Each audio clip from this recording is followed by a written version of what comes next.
Well, hey there, everyone. Happy December. Happy Monday. Hope you had a very happy and joyful and restful Thanksgiving holiday. We took some time off to be with the family here in Redmond, Washington over the Thanksgiving holiday. Hope you're able to take time to do the same if you're here in the U.S. and celebrated last week in any means, in any regards. Great to be back with you. Great to be back to sort of a normal week here, all things considered. And, last week, if you were following the markets, which I'm assuming you were, even though we didn't have a show, you saw that the market kind of did what we talked about, right? I mean, general playbook for a shortened holiday week, lower volume, generally drifting higher, kind of a dribble higher on lower volume. That's pretty much what we had.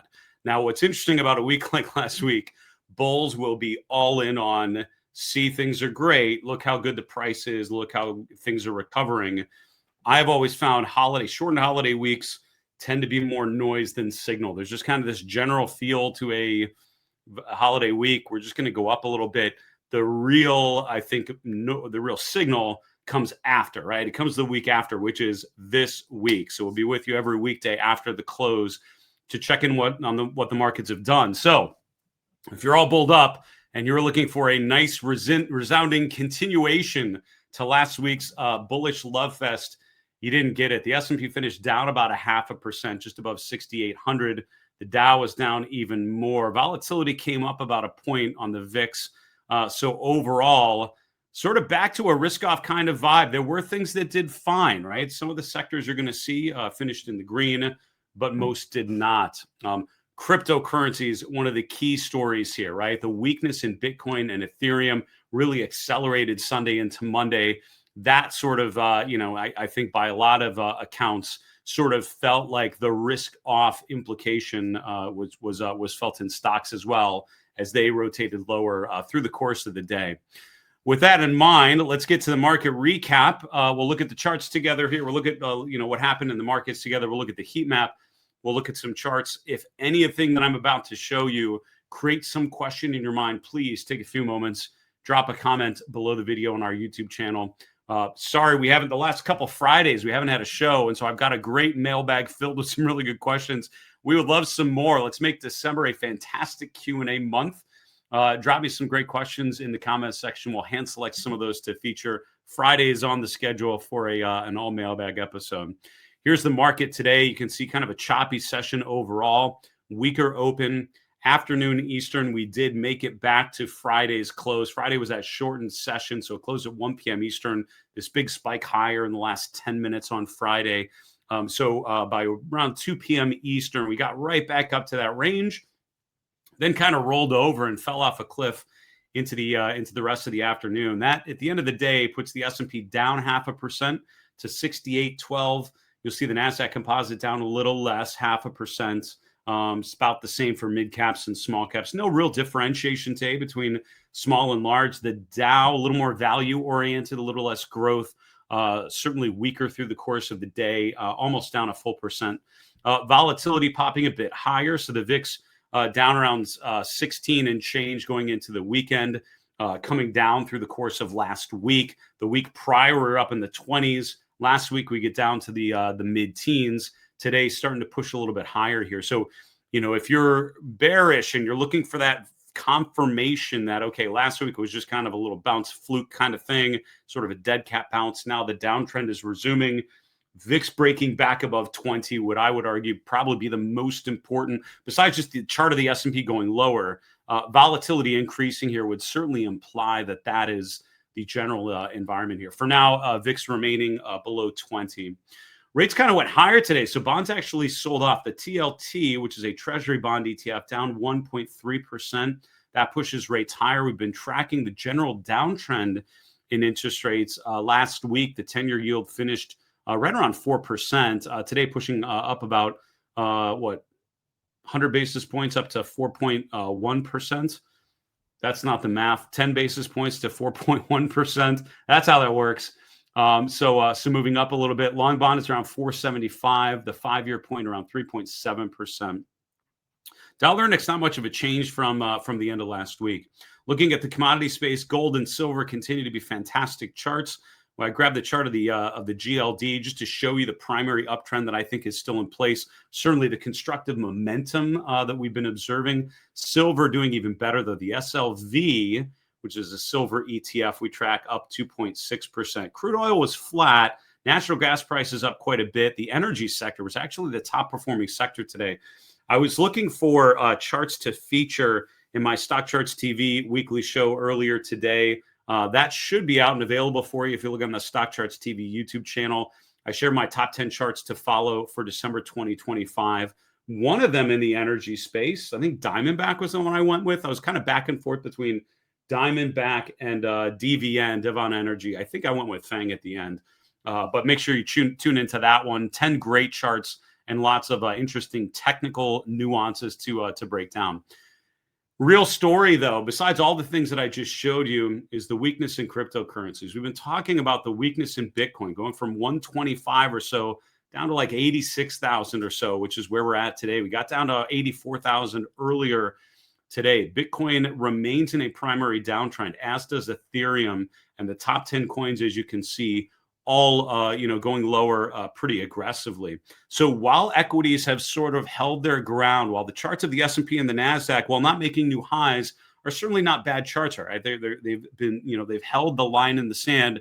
Any line in the sand you drew on the chart of Bitcoin or Ethereum earlier this year has to have been broken by now. And I would say the weakness there is concerning because it implies very much a risk-off attitude with for at least a critical mass of investors and speculators who are, Bitcoin is really pure speculation on the future of crypto, and the market's telling you it's risk off right now. So I think that's concerning. There certainly is a scenario where the S&P and the Nasdaq could just pound meaningfully higher while Bitcoin and Ethereum do not, but they tend to be much better correlated than that, right? They tend to actually be more risk on type of instruments. So more to come there, but overall, I would say the chart of Bitcoin still very much under pressure. We'll grab that chart to look through a little later. All right, looking at the 11 S&P sectors, only 3 finishing the green today. Energy up 1%. Consumer discretionary and technology, honestly, were flat for the day, as was consumer staples. On the downside, utilities getting crushed, 2.3% lower for the XLU. The healthcare ETF, which has arguably been one of the better places to be in Q4, down 1.5%. Industrials and real estate all down about that much as well. So most sectors were down, very few finishing in the positive. Besides energy with kind of its nice pop, everything else was pretty negative today. Breadth was positive last week, and that's one thing. As we did a couple shows beginning of last week, and as I was reviewing the charts yesterday into this morning for our Market Misbehavior Premium members, and our weekly flight plan, we reflected on the fact that the breadth conditions, particularly short-term breadth indicators, all were quite positive last week. The advanced decline line on the S&P 500 made a new all-time high last week. The NYSE advanced decline line did not, still below there, but back above its 50-day moving average. So you're seeing a bit more improvement in some of the breadth indicators. Most stocks above their 50-day, most stocks above their 200-day moving average. But today, now the first trading day in December, back to the negative breadth that we've been talking about through October into November. 2-to-1 ratio of stocks down versus up on the New York Stock Exchange, about the same for the Nasdaq. Almost a 3-to-1 ratio in the S&P for 3, with 3 stocks down for every one that was up. So today, more of a negative breadth day. Now, the strength that we saw last week with that low volatility uptrend through all 4 trading sessions last week, through last Friday, put our market trend model back to bullish on all timeframes. That short-term model had been negative the week prior, now back to positive. I think this week, it can't argue enough. I think that this week is going to be pivotal in terms of recognizing whether the trends revert back to what happened before last week, which was a weaker breadth, value over growth, defense over offense, risk off kind of vibe, versus last week's kind of everything's great, we're back to risk on and growth over value. We'll see, but weakness this week could certainly put our market trend model back negative for now, back to bullish on all timeframes. Very split here at the Magnificent Seven and Friends. There are some charts in this list that look quite good. Apple probably stands out. It was up 1.5% today. There's a stock making new all-time highs in the month of November. Very close to a significant breakdown. Charts like Alphabet, which was down 1.7%, arguably quite strong as well. NVIDIA actually finishing higher, 1.7%. I think one of the biggest head scratchers when you think about, if you're all bullish, how come NVIDIA hasn't looked a lot better than it has? If we're all bullish and if AI is going to drive things higher, shouldn't NVIDIA be ripping higher post a great earnings report? It's not happening. Today's the first kind of big update we've had, I think, since that earnings release. On the downside, note that Broadcom in that same sector, in that same group, down 4.2%. You're going to see some red on the charts of the semiconductors. We mentioned Alphabet, Meta, and Microsoft, both down 1% as well. All right, let's go to the heat map. As a reminder, appreciate you so much tuning in. Appreciate you supporting me and Market Misbehavior. I hope our content, the charts that we're sharing, the comments that I'm making, and insights are helping you navigate things. It's going to be a fascinating end to the year, I would imagine, given all the uncertainty and the question marks with strength and weakness just seeming to come and go in Q4. So please keep tuning in. As always, drop a question in our comments section. We'd love to hear from you, and I hope to answer one of your questions when time permits.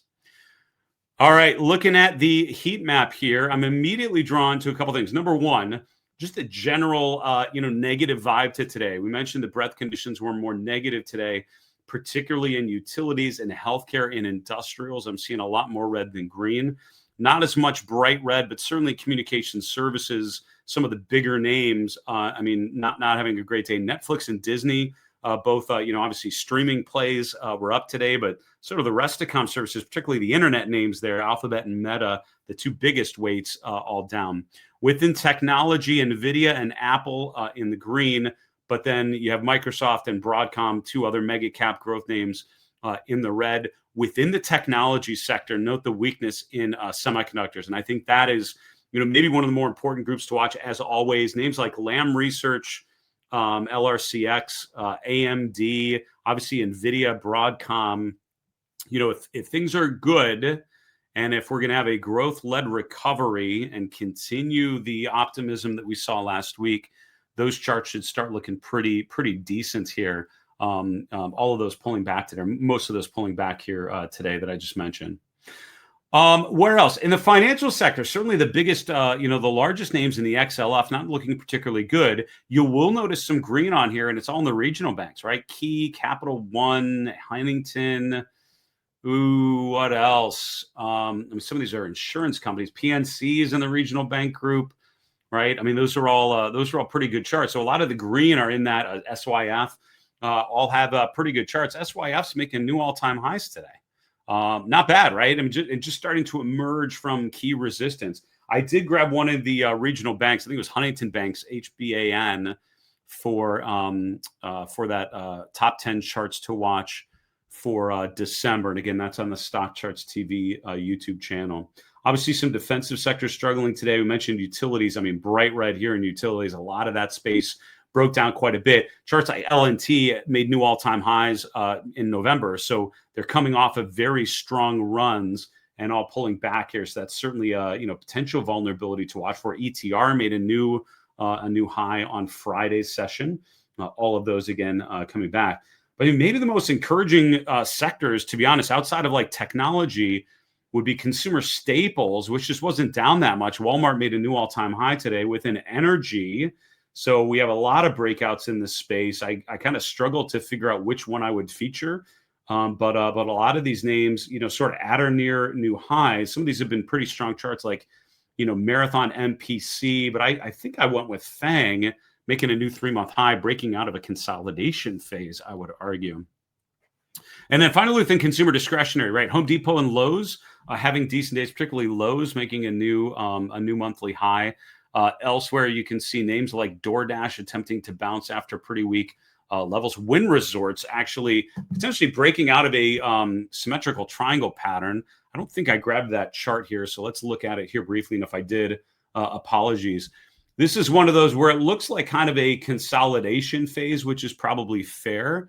If you look at it on a closing basis only, that's where you can see a little more clearly this what we call a symmetrical triangle or coil pattern. That's where you have a big run higher. Well, not necessarily, right? This can happen in any phase, right? A bull or a bearish phase, but basically whatever trend was happening sort of stalls out. And we went from higher highs and higher lows to lower highs and higher lows, and look at how we resolve the pattern to the upside. John Murphy, in his foundational book, Technical Analysis of the Financial Books of the Financial Markets, first book I ever read on technical analysis, and I fell in love with the discipline when I read that. Talks about how a symmetrical triangle pattern, usually 2/3 to 3/4 of the way through, if you think about the natural end to this pattern kind of over here, about 2/3 to 3/4 of the way through is where you usually get a break. The coil pattern itself doesn't dictate which way we're going to break out, right? It's telling you we're in equilibrium. It's just telling you the market's saying the stock's worth about 122 or so, and we're just kind of over and undershooting that that equilibrium price. And that's in place until things change. And you draw a trend line using the highs and the lows. In this case, we're using the closing prices to make it a little clearer. And that's just a little trick. Sometimes it's a really choppy market. You're looking at closing prices only, just kind of gets rid of the noise a little bit, lets you see some of the patterns a little more clearly. And here we can say a clear, I would argue, kind of breakout out of that coil pattern to the upside. So just much further upside for gambling names like Wynn. And there are others in that space that have started to improve as well. So there's a quick 101 on the symmetrical triangle or coil pattern. All right, we'll continue on looking at a group of charts here to finish off the show. As a reminder, a lot of great Black Friday sales happening right about now. Seeking Alpha has been a long-time partner to the channel. They're doing their Black Friday sale through, I believe, the end of this week. I'll check and make sure and see if it's going to run any further, but I'm pretty sure it's going to run through the end of the week here. If you go to marketmissbehavior.com/alphapicks or scan the QR code that you see on your screen, you will see their Alpha Picks product 20% off for Black Friday, which is a pretty fantastic deal. Alpha Picks is where they use their quantitative model. Their quant team, run by Steve Kress, hand selects 1 or 2 names a month to dig deeper and to profile. It's a great way, I think, of demonstrating the benefits of quantitative methodology, scanning the universe of equities for compelling ideas, but then focusing and drilling deeper using fundamental and technical tools. So you can get a pretty good deal if you go to marketmissbehavior.com/alphapicks. They are running a Black Friday sale on all of their different premium products. So their premium membership, which is a great way to get started. You can find more info at marketmissbehavior.com/seekingalpha. And you can also get a bundle of their premium package and their Alpha Picks together. Just go to marketmissbehavior.com/SA bundle for Seeking Alpha bundle. Thanks again to Seeking Alpha being a longtime partner to the channel. Let's finish off today's show and look at some charts. So here's what happened, right? So we talked about this trend line in the week, the beginning of last week. We talked about this trend line because we bounced off of our line in the sand, and this was going into the holiday week. This was Thursday of last week, then Friday the week prior, and then Friday of the week prior. Then here's Monday, Tuesday, Wednesday, and then Friday's short session there with the blow off top there for now. So last week, all updates, right? We closed above the open. We closed above the previous day's close all week last week, and that's after bouncing off of our line in the sand of 65.50. Here's the problem I have with betting the house on everything's great because we just broke out. This is a holiday week. The volume was very light. It had all the makings of kind of a breather to the downtrend, kind of pushing higher on lighter volume before the normal trading resumes here on Monday, December 1st. So far, no real follow through on that breakout that we saw on Friday. But this trend line is taking the high from about a month ago, the high from a couple weeks ago, using that trend line as a way of recognizing that maybe we're going to rotate and break out higher. So that breakout did occur on Friday's shortened holiday session. What I shared with my premium members, I would want to see more follow through the beginning of this week, suggesting that last week's light volume rally wasn't just a fluke, that there's real momentum behind it. Not what I'm seeing here. The momentum dissipating, sort of a doji candle, which implies a short-term downside reversal. For now, of course, 65.50 remains our line in the sand. As long as we hold that, it's all good. But certainly thinking about vulnerabilities as this week progresses. Breadth conditions, as I mentioned, improved quite a bit last week. Today, kind of pulling back again. So as of last Friday, we had 60% almost of S&P 500 members above their 50-day moving average. As of today's close, that's down to around 53%. So about 7% of the S&P, about 140 out of 500 stocks. Is that true? No. 7 names out of 7% out of boy, I'm totally just fudging the math of my no Monday math. That's the new rule that I'm going to do. Let's start over and see if we can get this done. 7% down out of the S&P. That means what? Yeah, so that would be like 50 would be 10%. Yeah, so like 30 stocks, 40 stocks within the S&P breaking below their 50-day moving average today. That's not great. It's not horrible, right? And we're still above 50%. But last week, of course, we reversed quite a bit. The short-term breadth improved. And so let's see if we can sustain that through the course of this week. The long-term breadth has been fine. I think very importantly, the percent of stocks above their 200-day had held 50%, and that's still holding. So if we would break below 50% there, I think that would be more of a real sign of a cyclical bearish phase. For now, it's more of a pullback phase if we break below that 50% level on the bottom. Breadth last week, as I mentioned, kind of fine. It was good. Again, low volume, which we'll see in a minute, but enough for the McClellan oscillator to turn back positive. If you're bearish, I think signs you would be looking for, besides the VIX popping higher, which we mentioned earlier, would be the McClellan oscillator breaking back below 0. That would tell you the short-term breadth dissipating after last week's improvement. The volume was pretty weak, and we can see that with the daily volume bars on the SPY kind of declining through the course of the week. Today popping up a little bit, just enough for the Chaikin money flow to turn slightly positive. You know, if there's something to be skeptical about on this run, it's just the Chaikin money flow remained quite negative. And that just tells you there wasn't a lot of accumulation happening. It was decent up days in price, but not enough volume to really imply that was a big surge higher. So let's see if we can get higher moves on stronger volume, on stronger momentum. That's what I don't think we've gotten yet, but we'll keep an eye closely watching that for sure. All right, volatility remains low. And last week, the VIX went from around 26 down to around 17, almost 10 points lower, which is certainly a downtick in volatility, puts us from a high volatility range where we should be expecting 1-2% moves more common to more of a low volatility environment where normal days should be like 0.5%, 1%. That's kind of what we saw today. So the low VIX, the options market kind of pricing in what we're seeing here. Spike in the VIX would imply greater volatility for the S&P, and that usually implies more of a risk-off move. For now, holding in at a 17 handle, 17 and change. Let's talk about some non-equity asset classes here very briefly. Here's the chart of the GLD breaking above the swing high from mid-November. This is the GLD. So 388 is the resistance that you see here from mid-November.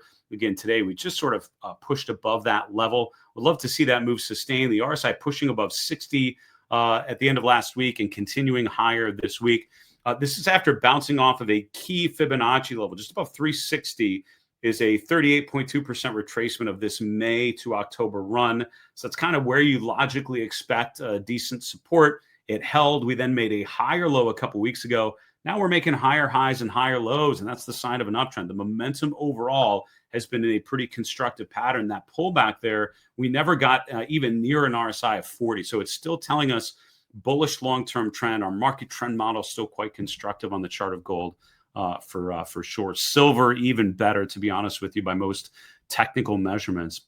Bitcoin is not a good chart, and I can't stress that enough. This is a chart in a primary downtrend. I don't see that as an opinion. I see that as more of a factual assessment of generally accepted measures of trend. Let's think about what's happened here in the last couple of weeks on the chart of Bitcoin.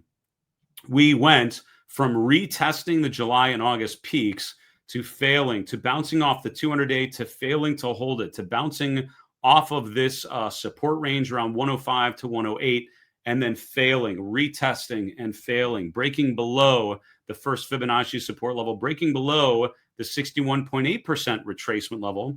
We got down almost to 80,000 before moving higher. Previous support now becomes resistance, that 93,000 level, which is the Fibonacci level. We fail. So, right. So if this chart's going to improve, we need to start regaining those levels of resistance. Instead, we're failing there. And what that means is we have a lower low, a lower high. We're still in that primary downtrend. The momentum is what's most concerning here. We went from a very constructive momentum picture, kind of mid-year, spring, summer, to now more of a clearly negative, more of a distribution pattern, with the RSI often getting oversold, with the RSI not getting above 60 on those short-term rallies. This last rally, the RSI didn't even get much above 40. So we're clearly seeing negative momentum. We're seeing a lot of distribution days. We're seeing a primary downtrend. This is the kind of chart I'm happily avoiding until we see some change. Now, the last time we had a major decline was in the first half of the year, from January down to the April low. As we went from 110,000 down to 75,000, which was the eventual low in April, look at how the momentum, similar to what we see now, got down into that range, that bearish range, becoming oversold. The rally's not getting, in this case, much above 50, very similar to what we see here. That all changed after the April low. We regained the 200-day moving average, but even more impressive, the RSI finally pushed above 60 for the first time in months. And that was a sign that it was a new upsurge, a new influx of optimism, a new accumulation phase. So until and unless we see that, I'm skeptical. Now, what's interesting is we've gotten down in the general area of those lows from earlier in 2025. Also, if you take the January peak down to the April low, it's about a 32% decline from January to April. That level, based on the current high, that most recent high in October, 32% of the way down is around 86,000. And that's pretty much where we're at right now. So we've had a similar decline over a similar time duration as what we saw in February, March, April. The exit, or I guess the sign of the reversal, was an upsurge in improved momentum. That is what we have definitely not observed yet, but that's what I would be looking for here. Until then, chart like this to me seems guilty until proven innocent. Open question. If you're all bullish, and I don't blame you if you are, there's plenty of things. If you ask me, come up with some reasons to be bullish, I got you. I got some ideas I could share with you. However, here's one big question mark, right? How bullish do I want to be when NVIDIA has done absolutely nothing after really decent earnings? You can't argue that NVIDIA's earnings were anything but pretty good. You can't argue that NVIDIA is not sort of the poster child, the perfect example of the AI optimism and this idea of the circular financing, of the upside potential, the monetization of AI that we're absolutely certain is going to come at some point. The fact that all this incredible investments in AI infrastructure is going to pay off with lots of benefits for so many things, and stocks like NVIDIA thriving going forward. If that's true, and if that narrative is the narrative, then I would expect NVIDIA to look a lot better than it does. Now, no, today we had a bullish engulfing pattern. After Friday's downtick, again, while the market was dripping higher, NVIDIA actually closed lower on Friday. We had a lower open today and a higher close, which implies the next 1 to 3 bars are probably more likely higher than lower. The momentum's still holding on, with the RSI holding that 40 level during this pullback. So certainly could be a recovery here. But since earnings, which is this big day here, that gap higher after that earnings release has been the peak in NVIDIA in the last week and a half, in the last 2 weeks. So in the great upsurge in NVIDIA, sort of announcing with an exclamation point that the AI trade is working, not seeing it yet, that would be certainly one big check in the bullish column if you saw a nice recovery from NVIDIA. Netflix I highlight as an example of a chart in a clear distribution phase. What makes a distribution phase? Starting at the bottom of the chart, the relative strength is underwhelming. This is a stock that's been underperforming its peers. The momentum is clearly in the bearish phase. The rallies, you don't see the RSI get above 60. The sell-offs, you often see the RSI get below 40. So the momentum has generally been in the lower sort of bearish range. We're making a pattern of lower highs and lower lows. We're below moving average resistance. All those things have happened. Most recently, Netflix gapped lower on their October earnings release, rallied higher to fail right at that gap, and now we're making another lower low. So lower highs and lower lows, that's a downtrend, and that's how I would describe the chart of Netflix until proven otherwise. Guilty until proven innocent. That's how I would describe that chart. All right, the chart of win, potentially an important one. We talked about this earlier. I wondered if I'd grab that or not. We talked about that coil pattern. Again, if you look at the open, high, low, close data, it kind of looks more like a consolidation. If you just look at the closing prices, it can be a little easier to see that symmetrical triangle pattern. But I'd love to see further follow through on a win. A lot of the hotels, by the way, in that same kind of travel tourism, if you group gambling stocks in there, looking pretty interesting here. All right, one final stock to talk about, 2 charts, one daily, one weekly. The chart of Deckers came up on my radar because it was just making a new swing high today. It's one of the top performing names in the S&P. While the S&P was down slightly, Deckers is up 4.5%. still below its 50-day, still below a downward sloping 200-day. So for me, it's too early, right? I like to find things that are above those moving averages where there's enough accumulation to change that script and be more in a positive uptrend. But if you're a little more of an earlier adopter, this might be the type of name you want to keep an eye on, because today's rally gets us just above the lower end of that gap from the earnings miss in October. The RSI is right at 60. So if we can break above the 50-day on improved momentum, have the RSI push above 60, get some higher lows in there, showing signs of accumulation, maybe that's the way we set the stage to further gains. But if you're thinking about a name like this that's had a downtrend and you're trying to gauge a potential upturn, I often like to go to the weekly chart, look at the weekly MACD or the weekly PPO, which is what you see at the bottom of the chart here.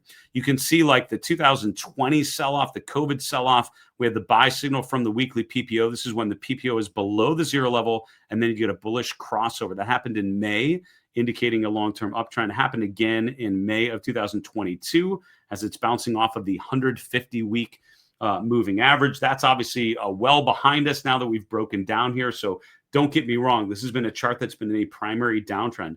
We did get a bullish crossover in early July. It really didn't play out very well. We're very close to getting another one. Maybe this is finally the signal of a nice upside recovery. So that short-term improvement in the daily chart, getting into that gap range, makes me think, let's look at the weekly chart, see if the weekly PPO or the weekly MACD generating a bullish crossover, very close to doing so right about now. Folks, that'll do it. Thanks so much for tuning in every weekday after the close for my show. I appreciate you tuning in. Hope you had a great Thanksgiving and happy December. Last week was a shortened holiday week with lighter volume. This is going to be a back to normal week. There's some decent earnings with names like Salesforce.com, Oracle reporting this week, CrowdStrike. So these are charts we're going to want to keep an eye on. Make sure that you tune in every day. We won't let you miss some of the more compelling technical opportunities. That's it for today. For Market Misbehavior, I'm Dave Keller reminding you it's always a good time to own good charts. Take care, folks.